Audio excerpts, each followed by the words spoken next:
On a frigid night under the cover of darkness, a group of U.S. Navy SEALs boarded a submarine like this one and quietly made their way to the shores of North Korea, unaware that their top secret mission was about to turn deadly, say 3 former U.S. officials familiar with the operation.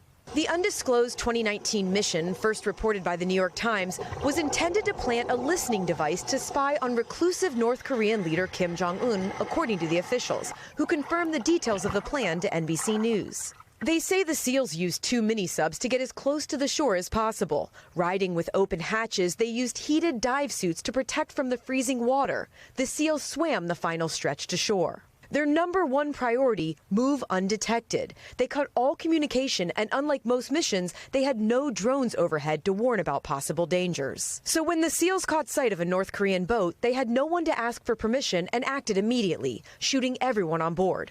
Once they got to the boat, there were no weapons and no uniforms. The men appeared to be fishermen. The SEALs issued a distress call and left without planning the listening device, according to the officials. The mission, approved by President Trump, took place within days of his 2019 nuclear summit with Kim Jong Un. Today, the president denied any knowledge of the operation. I'm hearing it now for the first time. The officials say it's not clear whether North Korea ever knew U.S. Navy SEALs were on their shores. The Pentagon declined to comment. All right, Courtney joins us now live. And Courtney, there was also a major change at the Pentagon today following an executive order by President Trump. Yeah, that's right, Tom. The president signing an executive order declaring the Department of Defense now has a secondary name, the Department of War. But within moments of signing, Pentagon officials already changing signs around the building, including one declaring Secretary Hegseth as the Secretary of War. Tom?